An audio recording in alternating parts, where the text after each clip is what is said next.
Selamat siang.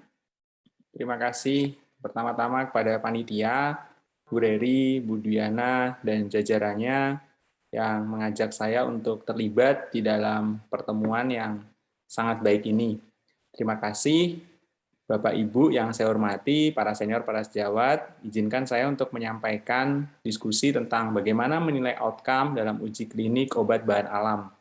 Nama saya Rizal Dipinson, saya sehari-hari bertugas di Yogyakarta. Ini kurikulum vitae saya, dan memang sebagian besar materi yang akan kita sampaikan hari ini adalah sebagai bagian dari tugas saya sebagai clinical epidemiologist. Ya, ini tantangannya ya, apalagi ini sudah siang, gitu ya. Mungkin di 2 menit awal seperti ini, 5 menit begini, nanti 10 menit sudah seperti ini. Tapi mudah-mudahan tidak. Kenapa? Karena memilih outcome yang baik adalah salah satu kunci keberhasilan dalam pelaporan uji klinik yang kita kerjakan. Bapak Ibu yang saya hormati, ini ada satu pertanyaan. Kenapa sih uji klinik itu gagal untuk kemudian kita terjemahkan ke dalam suatu manfaat bagi pasien? Dan kalau kita lihat di sini, biasanya memang adalah desain. Desainnya tidak dipilih dengan baik, ya.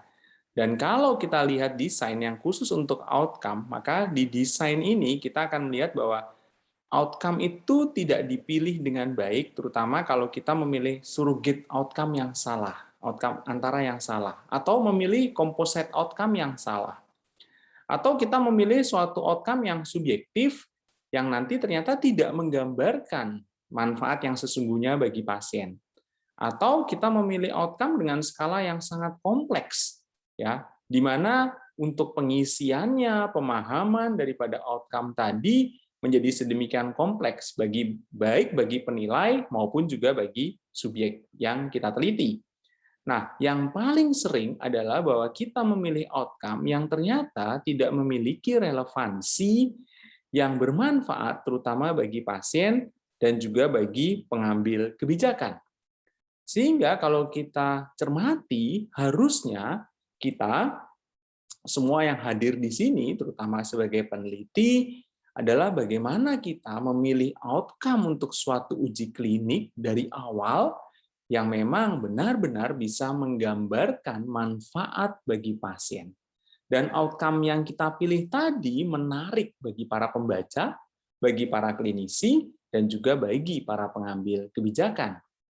Di sisi lain, ketika kita sudah memilih outcome, maka tantangan berikutnya adalah bagaimana outcome tadi akan dikumpulkan. Ternyata bisa saja suatu penelitian tadi gagal menunjukkan manfaat karena pada waktu kita mengumpulkan data, itu banyak data yang hilang, ya, atau dikumpulkan tidak dengan semestinya. Kalau bicara banyak data yang hilang, maka ada threshold 20%. Bahwa loss of follow-up di atas 20% itu akan ada ancaman bias yang serius. Nah, saya akan berhenti di 2 ini saja, tidak akan sampai kemudian dipublikasi atau interpretasi. Tetapi nanti kita akan banyak diskusi bagaimana kita memilih outcome atau menilai outcome yang baik supaya uji klinik obat bahan alam yang kita kerjakan dapat benar-benar bermanfaat bagi pasien. Endpoint yang dipilih tentu harus sesuai dengan tujuan uji klinik. Di fase 1 misalnya, maka yang dievaluasi adalah toksisitas, atau bagaimana profil farmakokinetik, atau bagaimana bukti konsep bahwa suatu obat tadi menghambat target, outcome target yang ingin diteliti, atau juga untuk penentuan dosis dan eskalasinya dan schedule untuk fase 2. Di fase 2 misalnya kita akan bicara lebih lanjut tentang toksisitas atau juga pharmacodynamic studies. Nah, biasanya ketika kita sampai di fase 3, uji klinik fase 3, maka yang dinilai adalah sebenarnya compare outcome. Dan kalau ini compare outcome, maka yang teman-teman, para senior, para sejawat harus cermati adalah bahwa compare outcome tadi benar-benar menggambarkan patient benefit. Nah, sehingga memilih outcome di dalam sebuah uji klinik, termasuk uji klinik untuk bahan alam, harus benar-benar hati-hati dan cermat supaya hasil dari penelitian kita benar-benar menarik. Menarik bagi para pembaca, menarik bagi para pengambil kebijakan, menarik bagi para klinisi, karena dia benar-benar menggambarkan manfaat bagi pasien. Sehingga di endpoint uji klinik fase 3 adalah tadi ya, reflecting the patient benefit. Dibandingkan dengan usual standard of care. Dibandingkan dengan terapi yang sudah ada atau sudah kita kenal selama ini. Pada prinsipnya hanya ada dua hal ketika kita mengatakan bahwa pasien itu menerima manfaat daripada suatu pengobatan, termasuk untuk obat bahan alam. Yang pertama adalah hidup lebih lama, dan yang kedua adalah hidup lebih baik. Ketika dibicara hidup lebih lama, maka kita akan bicara bagaimana survival, bagaimana menghindarkan mortalitas. Ketika bicara hidup lebih baik, maka kita akan bicara quality of life. Kita akan bicara kualitas hidup, kita akan bicara bagaimana kenyamanan, terhindar dari rasa sakit, terhindar dari rasa tidak nyaman, bebas dari penyakitnya, kemudian sembuh lebih cepat, dan biaya lebih murah. Sehingga dua hal tadilah yang sebenarnya benar-benar menggambarkan manfaat bagi pasien. Hidup lebih lama dan hidup lebih baik. Kalau nanti para senior, para sejawat ingin memilih outcome di dalam suatu uji klinik, maka ada 3 tahapan. Yang pertama adalah kita benar-benar harus paham terhadap penyakit atau kondisi yang kita teliti. Kita harus paham benar perjalanan alamiahnya atau clinical course-nya. Jangan sampai misalnya kita memilih outcome dalam waktu 2 minggu, padahal di dalam perjalanan alamiah penyakitnya, outcome ini akan muncul setelah 3 bulan.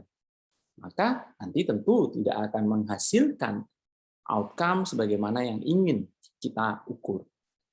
Nah, bagaimana diagnosis ditegakkan?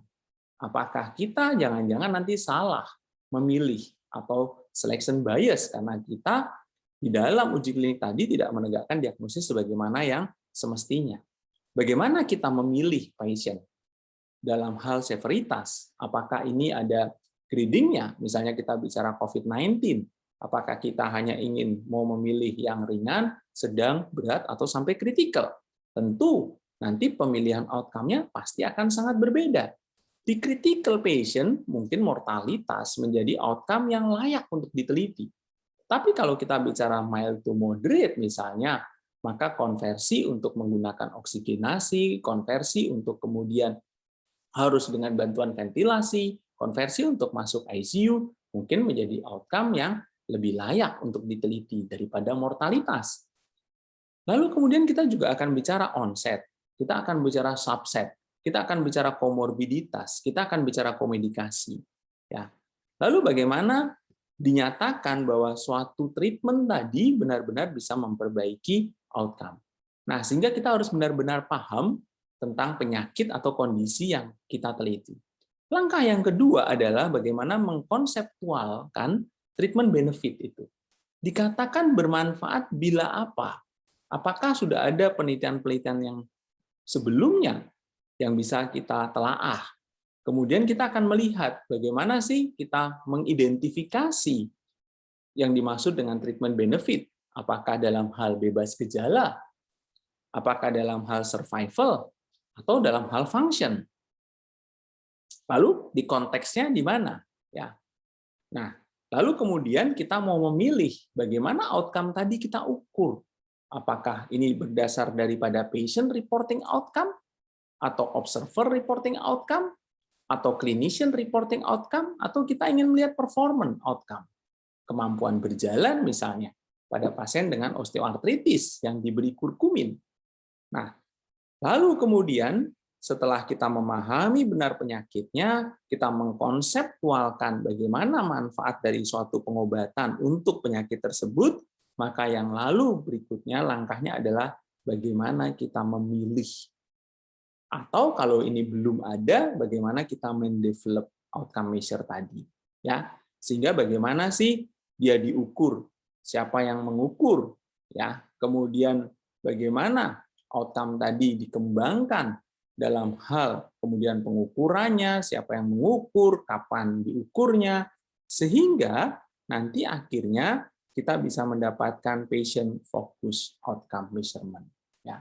Nah, kalau ini patient focus outcome measurement, maka ini adalah benar-benar outcome yang memang ditujukan untuk menilai manfaat bagi pasien. Outcome mana yang paling penting dan paling mudah diukur? Suatu contoh misalnya orang mengembangkan obat berbahan alam untuk antihipertensi ringan. Seseorang terdiagnosis hipertensi dengan tekanan darah sekian, maka ketika dia mengkonsumsi obat antihipertensi, outcome yang dianggap penting, baik bagi klinisi maupun bagi pasien, terutama adalah nomor 1, nomor 2, nomor 3, dan juga nomor 4 mungkin. Terhindar dari kematian, pasti. Terhindar dari sakit jantung, pasti. Terhindar dari stroke, pasti. Tetapi ketika ini bicara protein uri, mungkin bagi sebagian pasien itu bukan suatu outcome yang penting. Pembesaran jantung dari EKG mungkin bukan juga outcome yang penting. Tetapi untuk menggambarkan mengkonsumsi obat antihipertensi, terhindar dari kematian, terhindar dari sakit jantung, dan terhindar dari stroke, itu butuh waktu yang sangat panjang. Tidak cukup suatu penelitian, misalnya diteliti 2-3 bulan, lalu kita bisa menyimpulkan bahwa mengkonsumsi obat berbahan alam untuk hipertensi, ini bisa menghindarkan seseorang dari kematian. Mungkin butuh waktu 5-10 tahun atau lebih. Nah, sehingga kita lalu memiliki yang kita sebut dengan outcome antara atau surrogate outcome. Misalnya tekanan darah turun. Dan di dalam penelitian-penelitian epidemiologi sudah sangat jelas bahwa penurunan tekanan darah akan menghindarkan seseorang dari kematian dini, akan menghindarkan seseorang dari sakit jantung, dan akan menghindarkan seseorang dari stroke. Sehingga tekanan darah turun sebagai surrogate outcome itu bisa dipertanggungjawabkan. Ambil contoh misalnya diabetes. Diabetes ditegakkan, diagnosisnya diberi terapi. Outcome apa yang mau diukur? Kalau ini suatu uji klinik, lalu Bapak Ibu ingin mengukur bagaimana major cardiovascular event pada orang yang terdiagnosis diabetes, ini akan butuh waktu yang panjang. Ya, 10-15 tahun, 5 tahun minimal. Tetapi kalau kita ingin mengukur surrogate outcome, misalnya terkendalinya suatu gula darah dengan pengukuran HbA1c, maka nanti kita harus mengasumsikan bahwa HbA1c yang turun ini benar-benar akan menghindarkan seseorang dari kematian kardiovaskuler. Tetapi memang tidak selalu terjadi. Ada suatu uji klinik obat untuk antidiabetes oral, di mana dia A1C-nya itu turun, tetapi dalam pengamatan jangka panjang, ternyata major cardiovascular event-nya itu jauh lebih tinggi. Nah, sehingga obat itu ditarik dari peredaran. Nah, kalau kita cermati, maka ini adalah surrogate endpoint, misalnya untuk suatu uji klinik pada pasien dengan diabetes. Maka yang patient important atau clinical important endpoint yang penting bagi pasien adalah tadi, hidup lebih lama, hidup lebih baik. Hidup lebih lama bicara mortalitas. Jangan sampai terjadi kematian dini. Hidup lebih baik berarti jangan sampai muncul komplikasi makrovaskuler dan komplikasi mikrovaskuler. Jangan sampai terkena serangan jantung, jangan sampai terkena stroke, jangan sampai terkena gangguan saraf atau gangguan pembuluh darah perifer, dalam hal ini amputasi atau nyeri claudicatio. Di sisi lain, jangan sampai buta, jangan sampai jatuh kepada chronic kidney disease, jangan sampai muncul ulcerasi atau luka pada kaki. Tetapi ketika seseorang tadi diberikan obat antidiabetes berbahan alam, sampai kemudian kita bisa mengukur ini, itu butuh waktu. It takes time. Tidak cukup 2-3 bulan pengukuran, tidak cukup mungkin 6 bulan atau 12 bulan. Sehingga lalu orang mengambil yang kita sebut dengan surrogate endpoint, outcome antara. Dan inilah yang seringkali dipakai di uji klinik obat berbahan alam. Dan ini surrogate endpoint yang kita kenal adalah HbA1c. Dengan asumsi ketika gula darah itu terkendali baik, A1C-nya di bawah atau sama dengan 5,7, maka orang berasumsi bahwa mortalitas akan turun, kualitas hidup akan lebih baik. Atau kadar gula darah puasa dan kadar gula darah setelah makan. Nah, lalu kita cermati, apa sih yang sebenarnya kita sebut dengan outcome? Outcome itu adalah event atau endpoint. Ya, adalah suatu variabel yang diukur untuk menilai efek daripada suatu intervensi. Dan kalau kita cermati tadi, terutama adalah dalam hal hidup lebih lama dan hidup lebih baik. Outcome itu ada yang bersifat subjektif, misalnya rasa nyeri, ya, rasa tidak nyaman, atau ada yang bersifat objektif, misalnya kematian atau hasil laboratorium. Dan kalau outcome ini kita nilai, maka outcome ini sebagai dasar dari penentuan daripada manfaat, risiko, dan juga biaya. Nah, ini ada beberapa tipe outcome. Outcome itu bisa patient-reported outcome yang dilaporkan oleh pasien. Ambil contoh misalnya rasa nyeri, rasa tidak nyaman. Clinician-reported outcome, misalnya pengurangan daripada ukuran tumor. Observer-reported outcome, di mana ada skala-skala yang ditanyakan oleh seorang observer, atau performance outcome.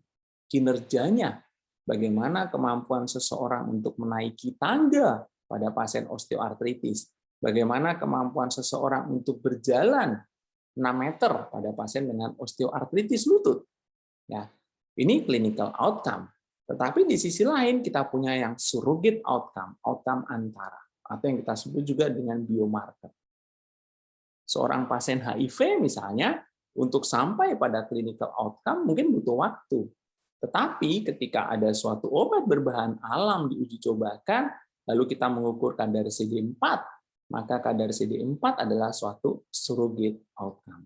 Dengan asumsi bahwa kadar CD4 yang lebih tinggi akan menunjukkan clinical outcome yang lebih baik. Cancer, ya, misalnya ini pada suatu kanker prostat, diagnosis ditegakkan, lalu sampai muncul outcome. Maka Bapak, Ibu, para senior, para sejawat, tadi kembali kepada disease atau condition-nya. Kita harus benar paham. Ketika ini diberikan suatu terapi, ketika ini pada fase atau pada staging atau pada stadium, mungkin di stadium 1, 2, mungkin akan butuh waktu yang sangat panjang sampai munculnya outcome, clinical outcome. Tetapi kalau kita ingin menilai apakah pemberian terapi yang kita berikan tadi menghindarkan progresivitas atau keparahan yang lebih lanjut daripada suatu kanker prostat, maka bisa saja surrogate outcome yang kita ukur adalah PSA. PSA tentu tidak akan butuh lebih lama, waktu yang lama, seperti untuk clinical outcome. Pertanyaan yang mendasar adalah apakah kadar PSA tadi benar-benar menggambarkan atau merefleksikan outcome yang ingin kita teliti. Outcome terutama adalah dua, yang primary outcome adalah outcome primer yang variabel yang paling penting dan relevan untuk menjawab pertanyaan penelitian. Nah, sehingga ini yang seringkali kalau kita mereview uji klinik, ya, terima kasih Bu Reri dan Bu Diana dan jajarannya, saya beberapa kali diajak, maka terutama yang kita nilai adalah apa? Primary outcome-nya. Ya. Dan primary outcome selalu akan berfokus pada pasien atau yang kita sebut dengan patient-centered outcome. Yaitu apa? Kualitas hidup yang lebih baik, ya, dan juga terhindar daripada kematian. Nah, maka ini selalu akan bicara dengan clinical meaningful outcome. Outcome yang bermanfaat secara klinis. Tetapi nanti kita akan punya secondary outcome. Outcome tambahan yang untuk membantu interpretasi outcome primer. Di antara dua outcome ini tentu outcome primer itu menjadi sesuatu yang lebih penting Bapak Ibu pertimbangkan. Nah, karakteristik daripada primary outcome yang pertama adalah well defined, didefinisikan dengan jelas dan reliable. Artinya diinterpretasikan dengan reliable atau andal. Dapat diukur dan dapat diinterpretasikan. Maka kita akan bicara bagaimana definisi operasional. Ketika Bapak Ibu misalnya meneliti obat berbahan alam untuk suatu kondisi COVID-19, Maka kalau bicara misalnya gejala fatigue, gejala kelelahan pasca COVID atau long COVID syndrome misalnya, maka kita akan ditanya outcome yang kita pilih ini bisa diukur nggak? Fatigue-nya diukur pakai apa? Oh, pakai skala misalnya. Maka pertanyaan berikutnya, skalanya ini bisa diinterpretasikan dengan jelas nggak? Oh, bisa. Skalanya sudah jelas, sudah diuji validitasnya, lalu kemudian sudah diuji juga reliabilitasnya. Lalu pertanyaan berikutnya, apakah fatigue pada pasien long COVID ini merupakan aspek yang penting bagi pasien? Ternyata iya, ini digambarkan sebagai outcome yang memang dipertimbangkan daripada pasien, bahwa ini adalah outcome yang memberikan dampak yang besar bagi pasien. Nah, lalu kita harus melihat bagaimana clinically meaningful benefit. Ketika outcome ini kita ingin ukur sebelum dan sesudah intervensi, maka kita akan punya data. Berapa sih selisih skor? Berapa sih perbedaan yang kita anggap sebagai manfaat klinis yang bermakna? Nah, ini menjadi penting. Ambil contoh misalnya Bapak Ibu, para senior, para sejawat. Misalnya antara dua outcome ini, pembesaran jantung DEKG atau gagal jantung pada terapi hipertensi, maka gagal jantung pada terapi hipertensi akan dipilih sebagai primary outcome. Kenapa? Karena inilah yang memberikan manfaat klinis yang bermakna bagi pasien. Ketika orang bicara terapi DM, apakah kematian kardiovaskuler atau protein uri yang dipilih sebagai primary outcome? Tentu kematian kardiovaskuler, karena itulah yang memang clinically meaningful benefit bagi pasien. Nah, sehingga ini beberapa contoh ya outcome yang clinically meaningful, misalnya kematian atau hospitalisasi pada pasien dengan gagal jantung, ya pada pasien dengan acute coronary syndrome adalah kematian akibat penyakit kardiovaskuler, terjadinya stroke atau gejala. Pada pasien dengan gangguan irama jantung, atrial fibrilasi, stroke atau emboli sistemik itu menjadi outcome yang bisa dipertimbangkan sebagai primary outcome. Pada pasien dengan osteoartritis atau rheumatoid arthritis, maka nyeri atau hilangnya fungsi, dalam hal ini kemampuan berjalan, kemampuan naik tangga, kemampuan berdiri, itu menjadi outcome yang penting atau dipertimbangkan sebagai primary outcome. Demikian juga hari lama rawat inap atau hari bebas gejala. Nah, outcome yang dipakai pertama harus valid dan harus reliable. Jadi Bapak Ibu, ketika Bapak Ibu memilih tadi, maka sudah harus ada dasar dari penelitian-penelitian sebelumnya bahwa ini pernah diteliti dan dia memang adalah outcome yang valid. Dan kalau bisa memang reliable, menggambarkan apa yang seharusnya digambarkan itu validitas, lalu kemudian dia andal, diukur di dalam suatu situasi yang berbeda, ya hasilnya sama, diukur oleh dua orang yang berbeda, hasilnya sama, diukur di dua kesempatan yang berbeda, hasilnya juga akan sama. Dan kita akan melihat mana yang Bapak Ibu akan pilih. Apakah patient reported outcome dilaporkan oleh pasien, misalnya nyeri, atau clinician reported outcome yang tadi ya ukuran tumor, lalu kemudian performance rated outcome, kemampuan berjalan, kemampuan naik tangga, atau observer reported outcome. Dalam hal ini oleh asisten peneliti non klinisi yang lalu menilai outcome biasanya dengan kuesioner. Tetapi itu takes time. Nah, itu akan butuh waktu. Sehingga lalu orang sampailah pada yang disebut dengan surrogate outcome. Ini adalah biomarker sebagai pengganti clinical outcome. Ambil contoh misalnya pada kondisi COVID-19, orang ingin menggambarkan bagaimana sih mengurangi keparahan tadi dengan mengukur kadar D-dimer, dengan mengukur kadar interleukin 6, dengan mengukur kadar CRP. Dengan asumsi bahwa kalau biomarker ini turun, maka tentu keparahan itu menjadi berkurang. Perubahan surrogate harus terbukti dari penelitian-penelitian sebelumnya benar-benar menggambarkan perubahan outcome klinis. Jangan sampai surrogate ini turun, tapi outcome klinisnya lebih buruk. Nah, ini yang beberapa yang sudah terbukti dari penelitian-penelitian sebelumnya, misalnya kalau meneliti kanker prostat, maka PSA itu dianggap sebagai surrogate outcome yang baik untuk menggambarkan berkurangnya progresivitas penyakit. Artinya, kalau PSA-nya turun, maka progresivitas penyakitnya ini juga turun. HbA1c juga merupakan outcome yang baik untuk kasus dengan pasien diabetes. Nah, coba kita cermati. Intervensi yang kita lakukan, kalau kita ingin mengukur biomarker, maka harus benar-benar kita yakini bahwa intervensi ini menurunkan atau memperbaiki biomarker, di mana biomarker tadi benar-benar menggambarkan true clinical endpoint. Pada kasus ini, kalau kita lihat, maka intervensinya ini benar-benar bisa untuk true clinical endpoint, ya. Tetapi mungkin karena waktu di mana true clinical endpoint tadi akan takes time sampai terjadinya, maka kita mengukur biomarkernya dengan asumsi bahwa perubahan di biomarker tadi benar-benar menggambarkan true clinical endpoint.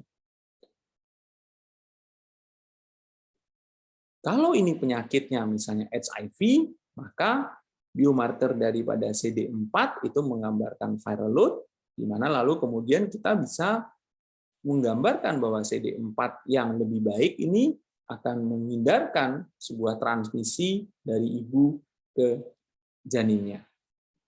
Di sisi lain, kalau ini bicara tentang tumor, maka biomarker CEA atau PSA ini bisa benar-benar menggambarkan tadi kematian dan lalu gejala akibat daripada CA-nya. Nah, tentu nanti kita akan melihat ya, tidak semua yang biomarkernya tadi terbukti itu di dalam clinical endpoint-nya terbukti. Nah, sebaliknya bisa juga ketika biomarkernya itu tidak terbukti secara meyakinkan, tetapi ternyata uji klinik dengan pengamatan yang lebih panjang ternyata terbukti clinical endpoint-nya.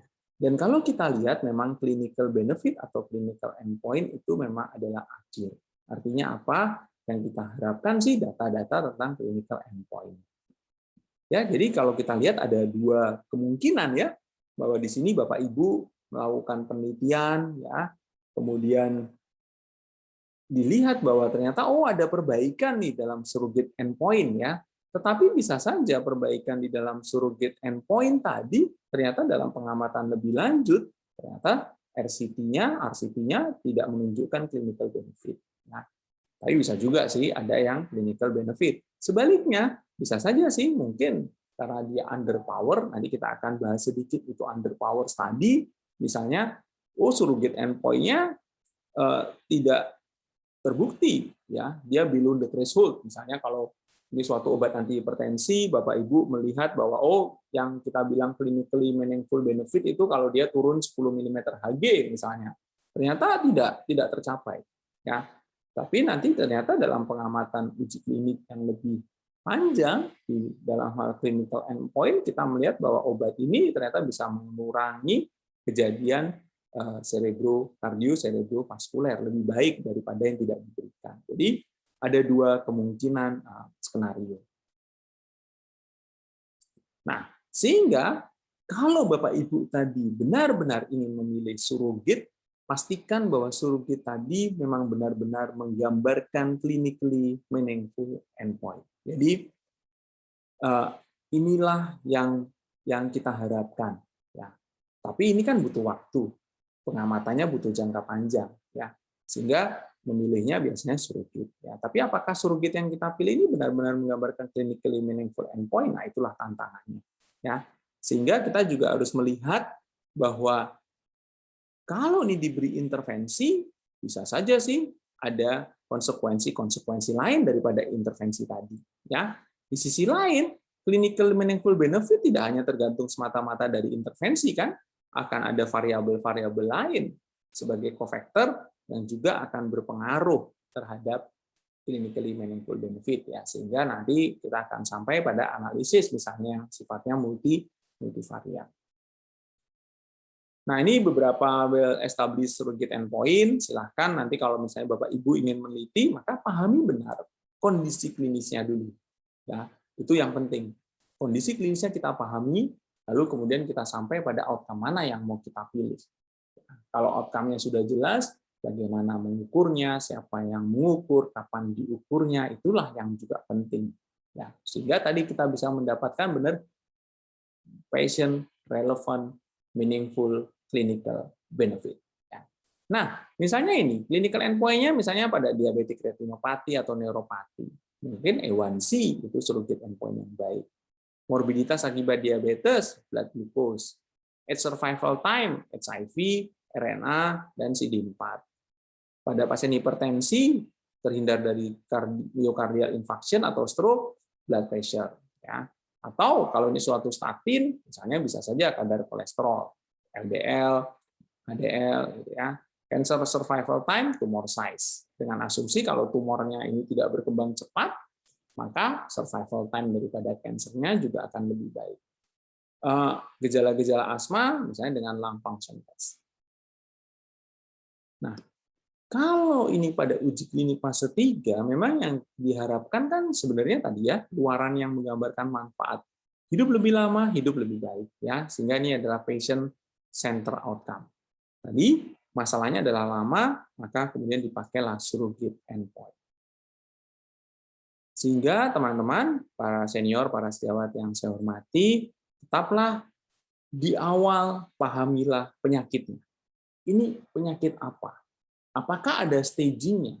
Kalau saya meneliti misalnya suatu obat berbahan alam pada COVID ringan, maka tentu nanti memilih mortalitas sebagai outcome tentu tidak tepat. Kalau saya memilih COVID ringan, maka memilih surrogate endpoint dalam hal ini interleukin 6, CRP, atau D-dimer, mungkin juga tidak tepat. Kenapa? Pada kasus ini, angka-angka ini adalah normal, jarang sekali ada peningkatan. Lalu kemudian, setelah kita benar-benar pahami apakah yang kita sebut dengan meaningful tadi, lalu kemudian bagaimana ini mau diukur, bagaimana mau diukurnya. Sehingga lalu kemudian pilihlah specific outcome, dan tadi, how to measure, when to measure, who will measure it, how to measure it. Jadi, siapa yang akan mengukur, bagaimana mengukurnya, kapan diukurnya, itu menjadi tantangan terakhir untuk tadi, sampai pada outcome yang benar-benar menggambarkan manfaat bagi pasien. Tadi ya, sehingga kalau tadi tidak bisa mengukur sampai yang clinically meaningful, maka yang penting buat kita adalah pilihlah surrogate outcome atau surrogate endpoint yang memang bermanfaat. Nah, ini ada beberapa hal yang harus Bapak Ibu pertimbangkan, bahwa kalau bisa ngukurnya itu sederhana, ya. Jangan sampai ada prosedur-prosedur invasif, ya. Kalau kemudian jelas dari penelitian-penelitian terdahulu ada causal pathway, ya. Jadi ada hubungan sebab akibat. Kalau ini turun, maka tentu clinical outcome-nya akan lebih baik, gitu. Lalu kemudian kalau bisa sih menggunakan inferensi statistik yang sama dengan definite endpoint. Nah, ini tidak selalu tercapai, ya. Misalnya bisa aja binary, ya, binary di clinical endpoint, ya tidak, gitu. Tapi mungkin outcome yang ini bukan binary, ya, tapi mungkin dia dalam bentuk angka, ya. Kalau mau dibuat binary ya bisa saja berapa mencapai threshold, berapa thresholdnya lalu tercapai atau tidak, gitu. Nah, lalu kemudian dia harus responsif untuk menggambarkan terapi, efek terapi. Dan kalau bicara responsif, maka tentu nanti akan bicara mulai kapan responsifnya. Maka Bapak Ibu nanti akan bicara kapan saya akan mengukur outcome-nya.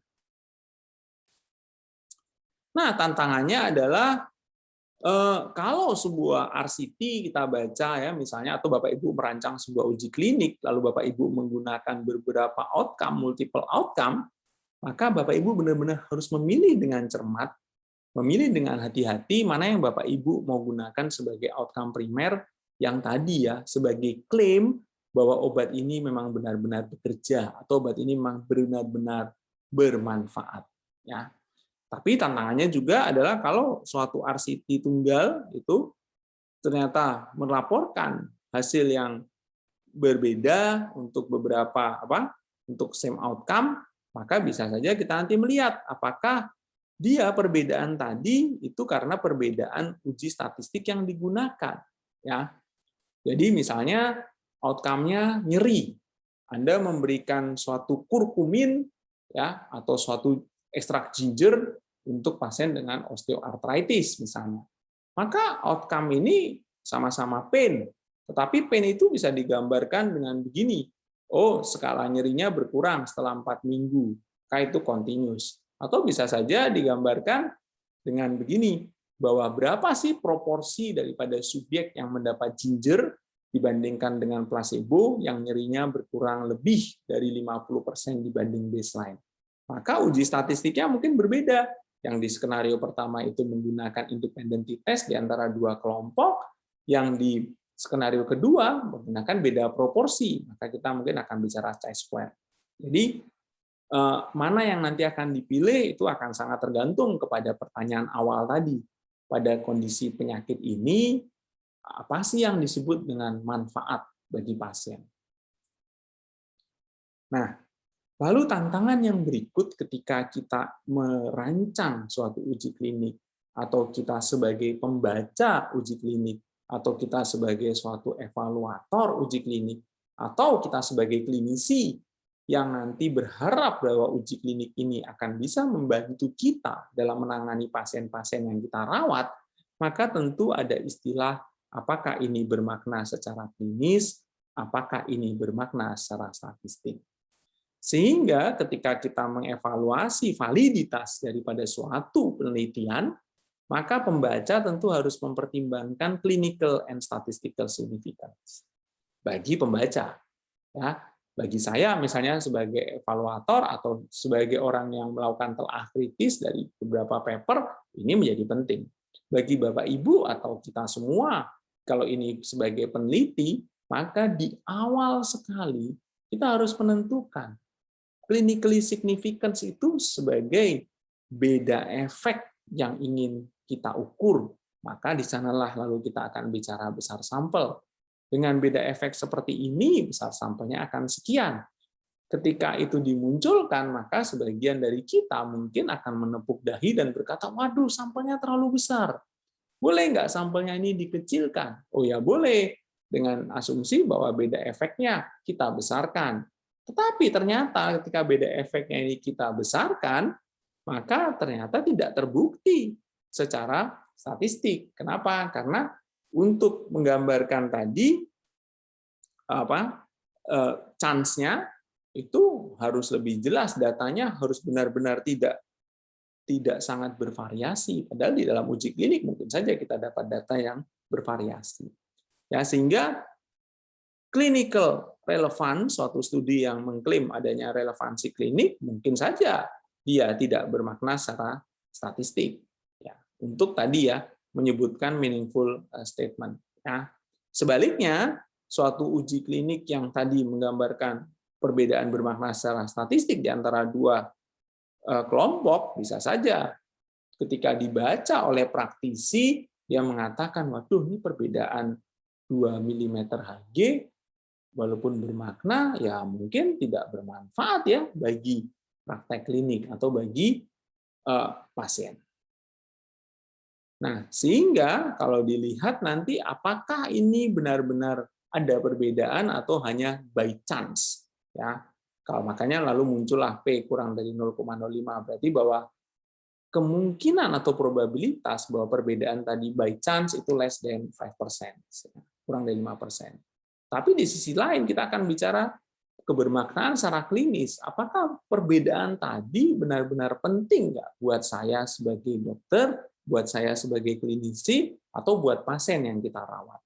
Atau kalau ini bicara di konteks pengambil keputusan, misalnya Bapak Ibu di Badan POM, maka ini keberbedaan ini benar-benar bermanfaat nggak buat pasien untuk kemudian tadi ya regulator mengambil kebijakan apakah akan menerima klaim dari suatu obat berbahan alam.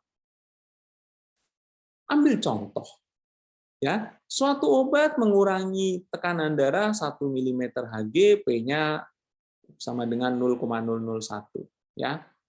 Ini jelas P-nya di bawah 5%, statistical significant.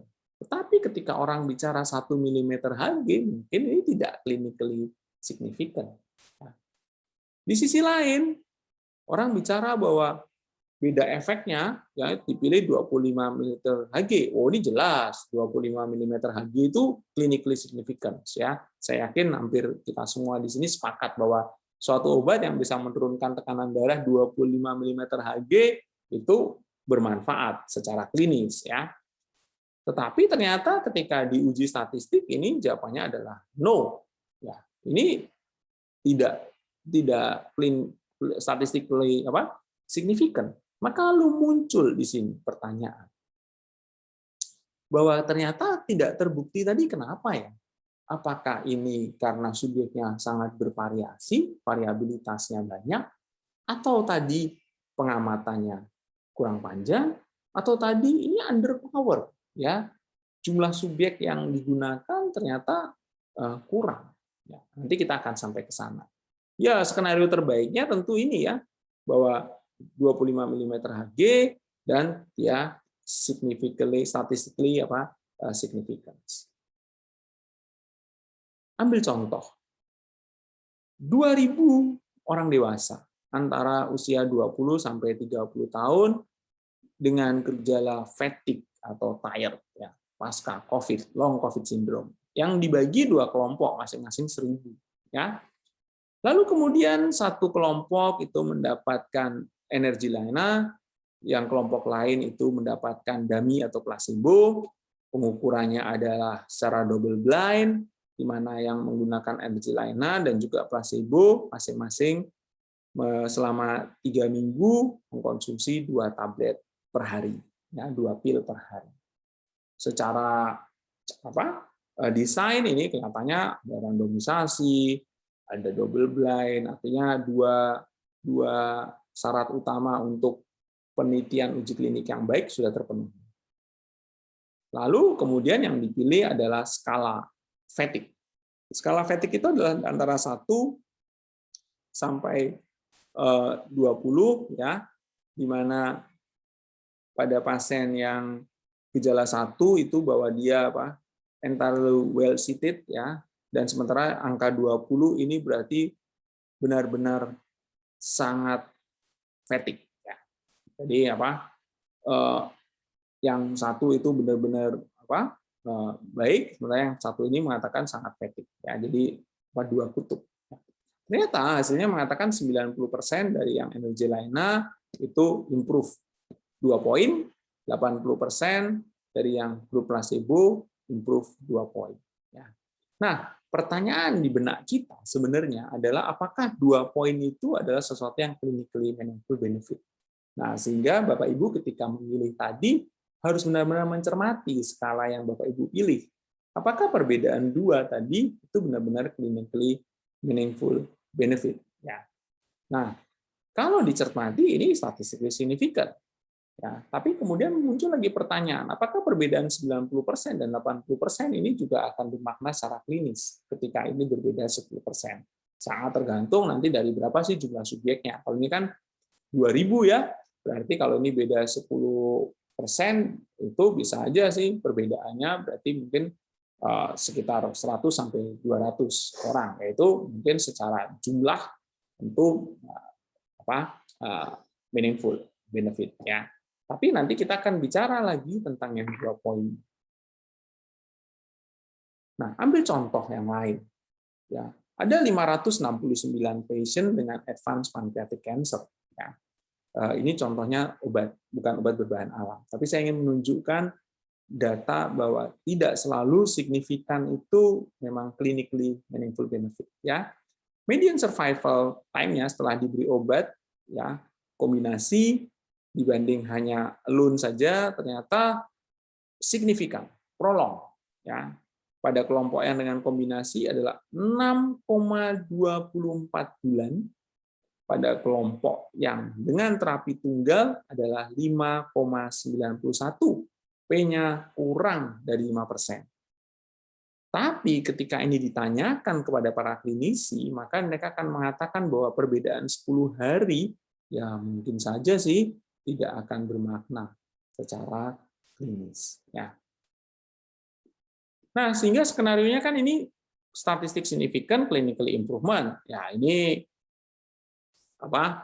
yang kita harapkan ya, bahwa jelas ini important dan statistik signifikan ya. Tetapi lalu kemudian ada loh, dia nih sebenarnya clinical important ya, outcome-nya sudah benar, dipilihnya clinical important, tetapi tidak statistik signifikan. Mungkin ini underpower. Nah, inilah yang harusnya dihindarkan dari awal ketika kita merancang sebuah uji klinik. Maka kita harus yakin bahwa uji klinik kita itu powernya cukup ya, untuk tadi ya bisa menggambarkan clinically important tadi. Ya. Tetapi bisa saja sih statistically significant but not clinically important. Ya, tadi kalau ternyata dibalik nih, uji klinik ini sampelnya besar, ya, sehingga perbedaan yang kecil pun nanti menjadi signifikan secara statistik, tapi mungkin perbedaan yang kecil tadi tidak bermakna secara klinis. Jadi kalau kita lihat ya, bisa saja Bapak Ibu nih yang dapat yang nomor 1 nih, ya ini thresholdnya, ini dinyatakan bermakna secara klinis itu kalau dia di sini. Ternyata hasil penelitian kita ada di atas threshold, ya 95% confident intervalnya pun ada di atas threshold. Ya sudah, ini jelas, ini definite. Ya. Clinical significant, statistically significant. Ya ini yang kita harapkan semua. Tetapi hati-hati saja. Bisa saja kalau ini ternyata batasnya di sini, ya batas bahwa meaningful benefit itu di sini, misalnya angka, misalnya dikatakan bermanfaat kalau dia 10 mm Hg atau menurunkan kadar kolesterol misalnya 20 mg per desiliter, ya atau menurunkan kadar A1C misalnya 0,5 atau 1. Ternyata hasil penelitian kita mengatakan bahwa 95% confidence intervalnya itu ada di bawah daripada threshold ini. Ya, maka berarti akan ada sekelompok pasien di mana dia bisa saja tidak mendapatkan manfaat sebagaimana yang diharapkan. Ya, maka ini bisa kita sebut probable. Tapi kalau 95% confidence intervalnya tadi melewati angka batas antara harm dan benefit, maka tentu saja kita mengatakan bahwa ini sudah tidak statistical significant, mungkin juga tidak clinical significant. Ya, possible kalau memang tadi ya threshold-nya di atas, ya, lalu kemudian ini batas bawahnya ini jauh daripada threshold-nya, ya, dan angka ini, angka combine-nya ini, angka tadi yang RR atau HR-nya itu di bawah daripada angka threshold yang bermakna secara klinis. Maka kita sebut saja ini possible. Ya. Tapi bisa saja jelas tidak, ya kalau tadi ya, bahwa angka 95% confident interval batas atasnya pun bahkan tidak memenuhi pada threshold-nya, yang kita sebut dengan clinically significant. Jadi ini yang skenario yang bisa terjadi. Nah, di 2 atas dan 4 bawah ini tidak masalah, ya. Ini jelas nih ya. Beneficial ya, ini batasnya antara positif outcome dengan yang tadi negatif outcome, dan ternyata P-nya juga kurang dari 0,05 semua. Tetapi hati-hati dengan yang ini. Wah, ini ternyata bermanfaat nih, batasnya jelas nih ya, dia di atas garis positif yang beneficial. Dia di atas nih, dia dari threshold yang jelas secara klinis. Tetapi ternyata kalau kita cermati, ini confidence intervalnya lebar. Artinya apa? Jumlah sampel size-nya mungkin kecil. Ya, sehingga P-nya 0,05. Nah, kita lihat lagi, apakah kelompok ini akan lebih banyak daripada kelompok yang kemungkinan di bawah tadi. Ya, kalau memang lebih banyak, bisa saja sih secara klinis kita mengatakan ya mungkin ini masih bisa dipertimbangkan untuk digunakan. Tapi yang jelas penelitian seperti ini underpower. Maka ini kita akan bicara jumlah subjek yang mungkin kurang dari awal. Ya. Nah, tapi kalau dia seperti ini, maka Bapak Ibu melihat para senior lihat bahwa kelompok yang jelas bermanfaat itu kecil. Ya. Nah, akan lebih banyak orang yang ada di bawah garis manfaat ini. Ya, sehingga mungkin secara klinis kita tidak akan menggunakan. Tapi sisi lain kalau kita lihat ini jumlah sampelnya mungkin besar ya, sehingga dia confidence intervalnya kecil. Tetapi dia ada di bawah daripada threshold, daripada ambang yang kita sebut sebagai beneficial outcome.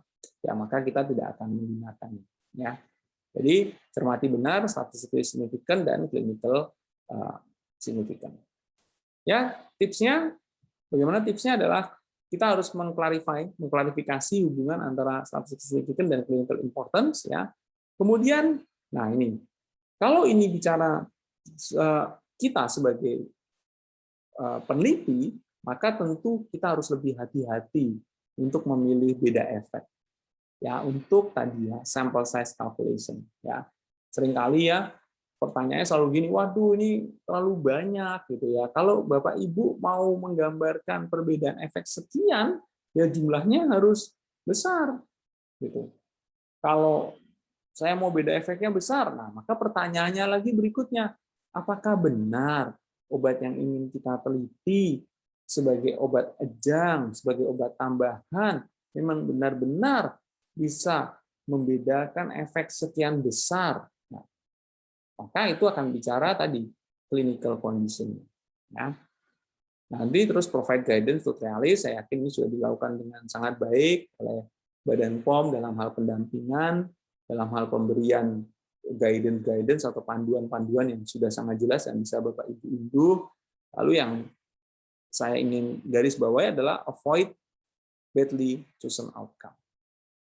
Nah, apa yang disebut dengan badly chosen outcome? Ketika Bapak Ibu melakukan penelitian, Bapak Ibu melakukan telaah, maka hati-hati wrong surrogate outcome. Outcome surrogate yang kita pilih ini tidak pas. Wrong composite outcome. Outcome composite, outcome gabungan yang kita pilih juga tidak pas. Kita memilih outcome yang subjektif, yang tadi ya akan sangat tergantung dari pemahaman pasien, akan sangat tergantung dari how we ask the patient, terutama kalau ini open label. Atau complex scales, kalau skalanya sangat kompleks sehingga orang juga yang membaca bingung dengan skala ini, orang yang ditanya juga bingung.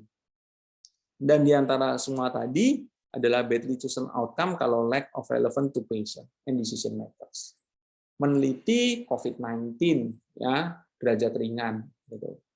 Maka mungkin interleukin 6, kadar CRP, kadar D-dimer itu bukan sesuatu yang relevan. Ya, kenapa pada kasus ini tentu tidak akan meningkat sangat tajam, beda kalau kita bicara pada critical ill patient. Ya. Sehingga mungkin saja outcome tadi tidaklah relevan dengan pasien dan juga tidak relevan bagi decision makers. Tetapi kalau bicara berapa sih yang diberikan obat ini untuk COVID-19 gejala ringan, untuk mencegah orang lalu kemudian konversi harus masuk rumah sakit, harus menggunakan ventilator, mungkin itu sangat relevan. Bicara tentang gejala, hidup lebih lama, hidup lebih baik. Ya, bicara gejalanya berkurang, hari lama rawat inapnya memendek, hari bebas gejalanya menjadi lebih cepat, itu relevan to the patient. Ya. Terus kemudian juga tadi collected outcome. Jadi hati-hati Bapak Ibu bagaimana menghindarkan missing data dan bagaimana juga menspesifikasikan tadi, mengukurnya dengan benar, siapa yang mengukur, kapan diukur. Ya. Ini contoh ya, ketika orang memilih composite outcome yang tidak pas. Ketika ini primary outcome, primary composite outcome-nya adalah terhindar dari kematian akibat kardiovaskuler, infak miokard atau cardiac arrest, maka treatment benefit-nya jelas. Ya. Tetapi kalau kita lihat treatment benefit ini dari composite outcome itu sebenarnya terwakili oleh MI saja. Kalau bicara tentang cardiovascular death dan cardiac arrest itu tidak. Nah, sehingga mungkin composite outcome ini misleading untuk suatu CV death dan cardiac arrest. Dia hanya untuk MI saja. Jadi hati-hati dengan composite outcome. Nah, sehingga selected outcome measures untuk clinical trial ini adalah 4 hal yang harus kita tanyakan. Appropriate outcome yang diukur, bagaimana diukurnya, siapa yang mengukurnya, kapan diukurnya. Ya, jadi pertama memilih sih, saya milihnya outcome yang mana. Ya. Lalu gimana ngukurnya? Kita akan bicara skala, kita akan bicara alat ukur, ya. Lalu kemudian siapa yang bisa memberikan informasi outcome ini, ya, dan lalu kapan. Ambil contoh beberapa ya, ini pertanyaan yang bagus ya, making the best match, selecting outcome measure for trial. Jadi kalau Bapak Ibu melakukan uji klinik untuk obat bahan alam, 4 pertanyaan inilah yang harus ditanyakan kepada diri kita, kepada tim kita, supaya hasil penelitiannya benar-benar relevan dengan pasien dan relevan bagi pengambil kebijakan. Ambil contoh, kalau nanti ternyata when diukurnya gitu. Nah, ternyata kalau kita ukur 2 minggu, 4 minggu, dia belum terbukti bermanfaat. Gitu. Tapi begitu dia diukur 12 minggu, baru ini dia signifikan. Maka tadi ya, kalau ini small difference, need long study duration. Jadi ini juga when to measure itu menjadi penting. Nah, kapan taunya when to measure? Tentu nanti berdasar daripada hasil pemahaman kita terhadap kondisi penyakit ini. Ya, ambil contoh suatu obat misalnya menurunkan kadar homocysteine ya pada pasien dengan diabetes. Mungkin kalau diukur 2 minggu ya belum ada perbedaan yang bermakna. Tapi begitu diukur 12 minggu baru ada perbedaan yang bermakna. Nah, Bapak Ibu, powerful studies are needed to find small difference. Jadi kalau Bapak Ibu tadi clinically meaningful benefit-nya tadi itu memang threshold-nya itu kecil. Ya, misalnya 5 mm Hg ini sudah dianggap sebagai suatu yang clinically meaningful benefit. Maka untuk tadi kita akan butuh powerful studies. Artinya apa? Kalau bicara powerful maka kita akan bicara size of the study. Kalau bicara size of the study kita akan bicara jumlah subjeknya, waktu pengamatan, dan alat ukur yang dipakai. Ambil contoh nih, orang ini mau lempar galah, ya, beda efek itu tipis, gini, ya. Maka tentu supaya ini bisa terlalui, ya, maka kita akan butuh ini. Kita akan butuh galah yang lebih panjang. Bagaimana galah ini lebih panjang? Jumlah subjeknya lebih besar, waktu pengamatannya lebih lama, alat ukurnya adalah alat ukur yang baik, ya. Sehingga tadi pada ini saya akan punya power. Power ini adalah 80%, gitu ya. Nah, skenario keduanya yang ini, ya kan? Kalau ini seperti ini, galahnya itu kecil ya, jumlah subjeknya kurang, waktu pengamatannya pendek, ya, alat ukurnya juga dipilih dengan tidak pas. Ya, maka ya tentu saja ini tidak akan bisa loncat galah untuk sampai ke situ. Ya, jadi jumlah sampel itu menjadi sesuatu yang penting juga. Nah, ambil contoh ini ya. Inadequate sample size. Jadi sampel size tadi memang harus adekuat untuk ternyata bisa membuktikan kebermaknaan. Ya, jadi kalau realitasnya di sini, sementara kita menghitungnya itu tidak adekuat, maka perbedaan yang tadi yang kita harapkan tentu tidak akan tercapai. Ya. Di sisi lain, kita juga harus benar-benar melihat apakah ini clinically significant. Ambil contoh, dia melakukan uji klinik yang tadi ya skala besar, statistically significant, tapi di sisi lain tidak clinically significant. Bisa saja seperti itu. Sehingga memang sample size menjadi sesuatu yang sangat penting. Nah, jadi hati-hati dengan inadequate sample size. Jadi yang ini yang sering kali ya